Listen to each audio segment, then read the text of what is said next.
So let's move along now. A Kenyan court has found two men guilty of helping Al-Qaeda-linked militants launch a 2013 assault on a Nairobi shopping mall in which gunmen killed at least 67 people. A third man, who also faced charges under the country's Terrorism Prevention Act, was acquitted on all charges. The trial is the only prosecution Kenya has mounted so far over the attack by gunmen from the Somali militant group Al-Shabaab on Nairobi's Westgate shopping mall. It was the worst attack by militants in Kenya since the Al-Qaeda bombing of the U.S. embassies in Kenya and Tanzania in 1998. Chief Magistrate Francis Andai said that the prosecution had proved its case against the accused on charges of conspiracy of committing a terrorism act and supporting a terrorist group. He's also found one of the men guilty of possessing material used to aid the attack. All right, so to speak to us more on this court judgment, let us now cross to ICBC correspondent Sarah Kimani. She's in Nairobi in Kenya. A very good afternoon to you, Sarah. So I suppose finally the judgment did indeed take place. Indeed, it happened today. Started quite early at about 8 in the morning and went all the way up to about 1 p.m. Kenyan time. And indeed, as many had expected, two of the suspects were found guilty, but one of them was acquitted of all the charges, and so he walked free. All right, so this is the first conviction in one of the deadliest terror attacks to ever happen in Kenya.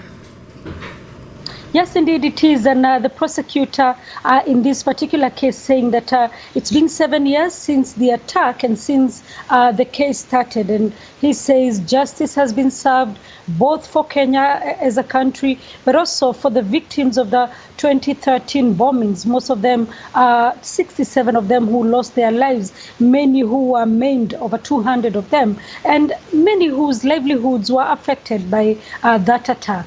Yeah. And if my memory serves me well, Sarah, initially there were about 4 men that were arrested for this particular attack, but only 2 were convicted. Talk us through that. Well, initially, as you say, there were 4 of them. So they went through the trial hearings. And when it came to the point of where the judge rules who has a case to answer, one of them was set free at that point. We were left with 3 of them who have gone through the case since May last year.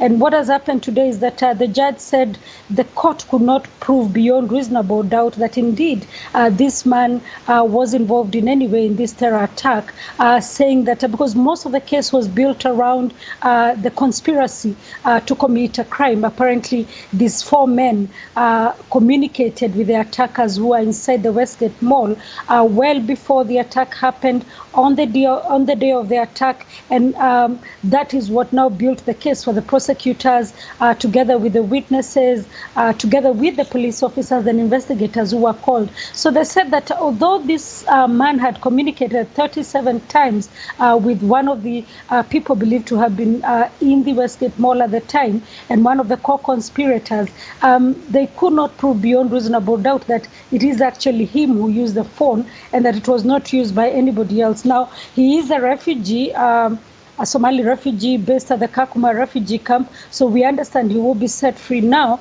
and he will go back to the camp. Now, his defense lawyers are asking that he is protected and that his rights are protected now that he has been proven innocent.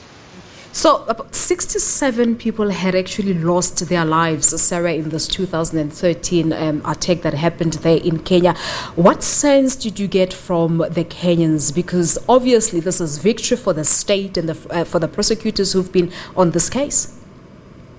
Well, many saying that the fact that these are just co-conspirators and not the masterminds, the Kenyan government still has a long way to be able to stop the attacks before they happen. And that would mean capturing the masterminds, being able to track them before these attacks happen, because clearly from listening to the Chief Magistrate, Francis, and I going through the sequence of events of how these people came into the country, how they were able to take refuge in one of the districts in Nairobi called Eastleigh, where there's a lot of a big population of the Somali community, both local and those from Somalia, and through how the whole attack was planned, it is clear that this was not a one-off. It's something that had been going on for long. And so a lot of people saying, if indeed it had been going on for this long, why is it that it was not detected? Why is it that the country and the government and the security officers only acted after it had happened? So even though for some it is closure that at least somebody will pay for this,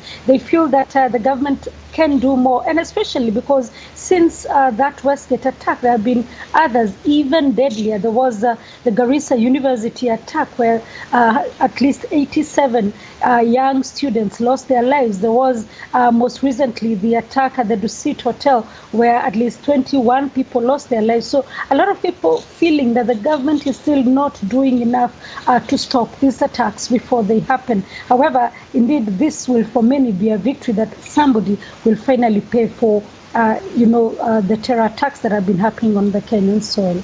Indeed. So when are the two men scheduled to be sentenced? Well, now what happens, according to the Chief Magistrate, on the 22nd of October, the defense and the lawyers and the prosecution will again meet in court, and they will begin making submissions for sentencing. When we spoke to the prosecutor, he was saying at this point they plan to call some of the victims of the Westgate attack so that they can give evidence and give testimonies of what they have gone through or what they went through inside the Westgate Mall on the day, to build the case for what he's saying he's demanding for maximum sentencing. So we don't know how long that will take, but it begins on the 22nd of this month. Only then can we know. Now, for each of the counts that they are charged with, the maximum sentence is 20 years. So it could go for as much as 60 years. The Chief Magistrate is also at his discretion to even say life.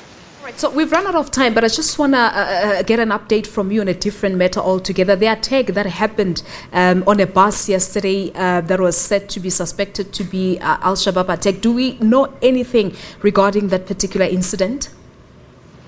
Yes, this morning, one of the victims who was critically injured was airlifted to Nairobi, where he's going to receive specialized treatment. Investigations are still underway, and nobody has been arrested at this moment.